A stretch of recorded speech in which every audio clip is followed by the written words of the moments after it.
ಯಾಕೆ ನಿನಗೇನಾದ್ರು ಜಾಸ್ತಿ ಬೆನಿಫಿಟ್ ಇದೆಯಾ? ಇವತ್ತು ಈ ಕಾನ್ಸ್ಟಿಟ್ಯೂನ್ಸಿಗೆ ಗ್ರಾಂಟ್ ಇಲ್ಲ ಇರೋದ್ರಲ್ಲಿ ನಾನು ಜನರಿಗೆ ಸಹಾಯ ಮಾಡೋದಕ್ಕೆ ನಾನು ಥಿಂಕ್ ಮಾಡ್ತಾಯಿದ್ದೆ. ಯಾರೋ ಒಬ್ಬ ಕಾಂಟ್ರಾಕ್ಟರ್ ಬದುಕಿಸೋಕ್ಕೋಸ್ಕರ ನಾನು ಇಲ್ಲಿ ಕುಂತಿಲ್ಲ. ಎಸ್ಟಿಮೇಟ್ ಸ್ಯಾಂಕ್ಷನ್ ಆದಮೇಲೆ ಪ್ರೀ ಮೆಜರ್ಮೆಂಟ್ ಚೆಕ್ ಮಾಡೋಣ, ಆವಾಗ ಸಿಗಾಕಬೇಕಾ ನನ್ನ ಕೈಗೆ? ನೀವು ಯಾವುದೇ ತೋರಿಸ್ತೀರಿ ಆ ಒಂದೊಂದು ವರ್ಕನ್ನೇ ನೀವು ನನ್ನ ಹತ್ರ ತೋರಿಸ್ಕೊಂಡು ಹೋಗ್ರಿ. ಫಸ್ಟ್ ಇವಾಗ ರಾಜರಾಜೇಶ್ವರಿ ನಗರ ವಿಭಾಗದಲ್ಲಿ ward number 22 Bangarappa Nagar, improvements and development roads and drains in ward number 22, 2 ಕೋಟಿ ರೂಪಾಯಿ ಕೆಲಸ. ಇದ್ರ ಬಗ್ಗೆ ನನಗೆ ಎಸ್ಟಿಮೇಟ್ ತೋರಿಸಲ್ಲ. ನೀವೇನು ಮಾಡಿದ್ದೀರಿ? ಅಲ್ಲಪ್ಪ, ನಾನು ವೀಡಿಯೋದಲ್ಲೇ ಹೇಳ್ಬಿಡ್ತೀನಿ. ನಾನು ವೀಡಿಯೋ ಮಾಡಿರೋದೇ ಈ ಪರ್ಪಸ್ಗೋಸ್ಕರ. 2 ಕೋಟಿ ರೂಪಾಯಿ ನೀವೇನು ಖರ್ಚು ಮಾಡ್ತೀರಾ ಅಂತ ನನಗೆ ಗೊತ್ತಾಗಬೇಕು. ಅರ್ಥ ಆಯ್ತಾ? 2 ಕೋಟಿ ನೀವು ಹೆಂಗೆ ಖರ್ಚು ಮಾಡ್ತೀರಾ ಅನ್ನೋದು ನನಗೆ ಹೇಳ್ರಿ. ಯಾವ ಜಾಗಕ್ಕೆ ಯೂಸ್ ಮಾಡ್ತೀರಾ ಅನ್ನೋದು ಗೊತ್ತಾಗಬೇಕು ನನಗೆ. ಬೇಕು ಬೇಡ ನಾನು ಇಲ್ಲೇ ಹೇಳ್ತೀನಿ. ಇನ್ನೂ ನಿಧಾನಕ್ಕೆ ಹೋಗು. ಕ್ಯಾಮ್ರಾ ಚೆನ್ನಾಗಿರೋ ಕಡೆ ಹೋಗ್ಬೇಕಾ, ಈಗ ಡೆಬ್ರಿಸ್ ಕ್ಲಿಯರೆನ್ಸ್ ಹೋಗ್ಬೇಕಾ? ಇಷ್ಟ ಇದು ಒಂದು ಎಸ್ಟಿಮೇಟ್. ಈ ಎಸ್ಟಿಮೇಟ್ ಎಷ್ಟು ರೋಡು ಇದೆ? ಈ ಒಂದು ಎಸ್ಟಿಮೇಟ್ಗೆ ಎಷ್ಟು ರೋಡು? 2 ಕೋಟಿ ರೂಪಾಯಿಗೆ ಎಷ್ಟು ರೋಡ್ ತೋರಿಸ್ತೀರಿ? 13 ರೋಡ್ ತೋರಿಸ್ತೀರಿ. 13ರಲ್ಲಿ ಇವಾಗ 1 ರೋಡ್ ಕಂಪ್ಲೀಟ್ ಆಯಿತು, ಇನ್ನು 12 ರೋಡ್ ಇದೆ. 2 ಕೋಟಿ ರೂಪಾಯಿ ಸಿಂಗಲ್ ವರ್ಕಿಗೆ ಈಗ ನಾವು ನೋಡ್ತಾ ಇರೋದು. ತೋರಿಸ್ರಿ. ವಿಡಿಯೋ ಮಾಡ್ತಾ ಇರೋದ್ರಲ್ಲಿ ವಿಡಿಯೋನೆಲ್ಲ ನಾನು ಇಟ್ಕೊಂಡಿರ್ತೀನಿ. ತಿರ್ಗಾ ಮಿಸ್ಸಿಂಗ್ ಸ್ಟೋನ್ ಗೊತ್ತಾಗತ್ತೆ, ಪ್ರತಿಯೊಂದು ಇರುತ್ತೆ, ಇವೆಲ್ಲ ಡಾಕ್ಯುಮೆಂಟ್ಸ್ ಆಗುತ್ತೆ. ಸ್ಲೋ ಮಾಡು. ಈ ಬಿಟ್ಟೇನಕ್ಕೆ ಜಾಸ್ತಿ ಡ್ಯಾಮೇಜು? ಈ ಬಿಟ್ಟು ಜಾಸ್ತಿ ಡ್ಯಾಮೇಜ್ ಆಗ್ತಾ ಇರೋದು ಯಾಕೆ? ರೀಸನ್ ಏನು? ಎಷ್ಟು ನೀರು ಬರುತ್ತೆ ಆ ಕಡೆಯಿಂದ? ಸ್ವಲ್ಪ ರಿವರ್ಸ್ ಬಾ. ಇಲ್ಲಿಂದ ಕವರಿಂಗು ಕೌಂಟ್ ಮಾಡ್ಕೊ.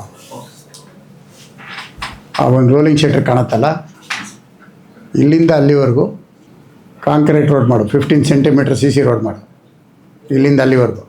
ಉದ್ದೇಶ ಮೇಲ್ಗಡೆಯಿಂದ ಹರಿತಾ ಇರೋ ನೀರು ಡ್ಯಾಮೇಜ್ ಆಗ್ತಾ ಇರೋದು, ಅದನ್ನು ಸೇರಿಸ್ಕೊ. ಎಷ್ಟಿದೆ ಕವರಿಂಗ್ ಅಂದಾಜು ಅದನ್ನು ಕೌಂಟ್ ಮಾಡ್ಕೊ, ಅಷ್ಟು ಸೇರಿಸ್ಕೊ. ಎಲ್ಲರೂ ಕೇಳಿಸ್ಕೊಳ್ರಿ. 6 ಫೀಟ್ ಅಂದರೆ 2 ಅಡಿದು 3 ಕಲ್ಲಿರುತ್ತೆ. 3 ಕಲ್ಲಿಗೆ 1 ಕಲ್ಲು ತೆಗೆದ್ರೆ ಈ ಕಡೆಯಿಂದ ಅರ್ಧ ಬರುತ್ತೆ, ಈ ಕಡೆಯಿಂದ ಅರ್ಧ ಬರುತ್ತೆ. ಅಂದರೆ 2 ಕಲ್ಲು ರಿಮೂವ್ ಮಾಡಿದ್ದೀರಿ. ಆ 2 ಕಲ್ಲಿಗೆ ಮಾತ್ರ ರಿಮೂವ್ ಆ್ಯಂಡ್ ರಿಫಿಕ್ಸ್, ಬೇರೆ ಯಾವುದೂ ಡಿಸ್ಟರ್ಬ್ ಮಾಡೋಂಗಿಲ್ಲ. ಕರ್ಬ್ ಕಂಪ್ಲೀಟ್ ಚೆನ್ನಾಗಿದೆ, ಕರ್ಬ್ನು ರಿಫಿಕ್ಸಿಂಗ್ ಇಲ್ಲ, ಕರ್ಬ್ನು ಟಚ್ ಮಾಡೋಂಗಿಲ್ಲ. ಈ ವಿಡಿಯೋದಲ್ಲಿ ಎಲ್ಲನ್ನ ಕವರಿಂಗ್ ಮಿಸ್ಸಿಂಗ್ ಇದ್ದರೆ ಅಷ್ಟಕ್ಕೆ ಮಾತ್ರ ಯೂಸ್ ಮಾಡಬೇಕು. ಆಮೇಲೆ ಸಿಲ್ಟು ಎಷ್ಟು ಕೊಟ್ಟಿದೆಯಾ, ಡೆಪ್ತು, ಡ್ರೈನ್ ಬಿಡ್ತು ಎಷ್ಟಿದೆ, ಬಿಡ್ತು ಬರ್ದಿದೆಯಾ? ಬಿಡ್ತಲ್ಲಿ ಅಂದಾಜು ಕತೆ ಬೇಡ, ಎಕ್ಸಿಸ್ಟಿಂಗ್ ಡ್ರೈನ್ ಬಿಡ್ತಬೇಕು. ಬಿಡ್ತು ತೊಗೊಂಡು ಎಷ್ಟು ಬಿಡ್ತಿದೆ ಅದರೊಳಗಡೆ ಎಂಟೈರ್ ಲೆಂತು 8 ಇಂಚಸ್ ಅಂದರೆ 0.223 ಅಲ್ಲ 0.2. ಯಾಕೆ ನಿನಗೇನಾದ್ರು ಜಾಸ್ತಿ ಬೆನಿಫಿಟ್ ಇದೆಯಾ? ಸಿಲ್ಟ್ ಎಷ್ಟಿರುತ್ತೆ ಅಂತ ನಿನ್ನ ಸರ್ವಿಸ್ಗಿಂತ ಅನುಭವ ನನಗೆ ಜಾಸ್ತಿ ಇದೆ. ಅರ್ಥ ಆಯ್ತಾ? ಡಿಸಿಲ್ಟಿಂಗ್ ವರ್ಕ್ ಏನು ಅನ್ನೋದು ನನಗೆ ಗೊತ್ತಿದೆ. ಇವತ್ತು ಈ ಕಾನ್ಸ್ಟಿಟ್ಯೂನ್ಸಿಗೆ ಗ್ರಾಂಟ್ ಇಲ್ಲ ಇರೋದ್ರಲ್ಲಿ ನಾನು ಜನರಿಗೆ ಸಹಾಯ ಮಾಡೋದಕ್ಕೆ ನಾನು ಥಿಂಕ್ ಮಾಡ್ತಾ ಇರೋದು. ಯಾರೋ ಒಬ್ಬ ಕಾಂಟ್ರಾಕ್ಟರ್ ಬದುಕಿಸೋಕ್ಕೋಸ್ಕರ ನಾನು ಇಲ್ಲಿ ಕುಂತಿಲ್ಲ. ಒಂದು ಕಡೆ ಮಳೆ ಸಿಲ್ಟು ಹೊಡ್ಕೊಂಡು ಹೋಗುತ್ತೆ. ನೀನು ಎಸ್ಟಿಮೇಟ್ ಮಾಡಿ ಟೆಂಡ್ರ್ ಕಡೆ ಎಷ್ಟಲ್ಲಿ ಸಿಲ್ಟ್ ಟೆಂಡ್ರ್ ಮಳೆಗಾಲ ಕಂಪ್ಲೀಟ್ ಸಿಲ್ಟ್ ಏನೂ ಇರಲ್ಲ. ಅದರಲ್ಲಿ ಏನಂತ ತೆಗಿತೀರಾ ನೀವು? ಎಲ್ಲಿರುತ್ತೆ ಸಿಲ್ಟು? ಎಸ್ಟಿಮೇಟ್ ಸ್ಯಾಂಕ್ಷನ್ ಆದಮೇಲೆ ಪ್ರೀ ಮೆಜರ್ಮೆಂಟ್ ಚೆಕ್ ಮಾಡೋಣ, ಆವಾಗ ಸಿಗಾಕಬೇಕಾ ನನ್ನ ಕೈಗೆ? ಅರ್ಥ ಆಯ್ತೇನಪ್ಪ? ಅಷ್ಟೇ ಕೊಡು.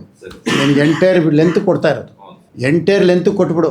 ಎಡ್ಜಲ್ಲಿ ನಿನಗೆ ಒಂದು ಡ್ರೈನು 840 ಮೀಟ್ರ್ನಲ್ಲಿ 50% ಸಿಲ್ಟ್ ಇರುತ್ತೆ, 50% ಝೀರೋ ಇರುತ್ತೆ. ಈ 50% ಸಿಲ್ಟ್ ಹೊಡ್ಕೊಂಡೋಗಿ ಒಂದು ಕಡೆಗೆ ನುಗ್ಗಿರುತ್ತೆ, ಅಲ್ಲಿ ಜಾಸ್ತಿ ಇರುತ್ತೆ, ಇಲ್ಲಿ ಝೀರೋ ಇರುತ್ತೆ. ಎರಡೂ ನೀನು ತೊಗೊಂಡಾಗ ಆವ್ರೇಜು ಕರೆಕ್ಟಾಗಿರುತ್ತೆ. ಇವೆಲ್ಲ ಕಲ್ತ್ಕೊಡ್ರಿ, ಇನ್ನೂ ನಿಮ್ಗೆ ಚಿಕ್ಕ ವಯಸ್ಸು. ಅರ್ಥ ಆಯ್ತಾ? 50% ರೋಡು 0.6 ಡ್ರೈನ್ ಇದ್ದರೆ ಡೆಪ್ತು ನಿಮಗೆ 0.35ವರೆಗೂ ಕವರ್ ಆಗುತ್ತೆ, ಅದಕ್ಕೆ ಮೇಲೆ ಕವರ್ ಆಗಲ್ಲ. ಅದರಿಂದ 50% ಕಂಪ್ಲೀಟು ಗುದ್ಕೊಂಬರುತ್ತೆ. ಎಲ್ಲಿ ಡಿಸ್ಟರ್ಬ್ ಆಗುತ್ತೆ ಅಂದರೆ ಯಾವುದನ್ನ ವಾಟರ್ ಲೈನ್ ಇರ್ತವೆ ಸೆಂಟ್ರ್ ಒಳಗಡೆ, ಆ ಸೆಂಟ್ರಿಗೆ ಏನನ್ನ ಗಲೀಜು ಬಂದು ಯಾವುದನ್ನ ಗಿಡಗಳು, ಮರಗಳು, ಹಾಸಿಗೆಗಳು, ದಿಂಬುಗಳು ಇಂಥ ಬಂದು ಟಚ್ ಆದಾಗ ಆ ಒಂದು 6 ಇಂಚಸ್ಸು ಯೂನಿಫಾರ್ಮಾಗಿ ಬ್ಲ್ಯಾಕ್ ಆಗಿರುತ್ತೆ. ಅರ್ಥ ಆಯ್ತಲ್ಲ? ಅದಕ್ಕೆ ಹಂಗೆ ಮಾಡಿ. 200 ಹೇಳಿದ್ದೆ, ನಿಮ್ಮ ಎಕ್ಸಿಕ್ಯೂಟಿವ್ ಇಂಜಿನಿಯರು 300 ಕೇಳ್ತಾ ಇದ್ದಾರೆ. 250 ಮಾಡ್ಕೊಂಡು ಯಾಕೆ ಪಾಪ ಅವ್ರ ಆಸೆನೂ ಬೇಡ ಅಂತ ಹೇಳೋದು.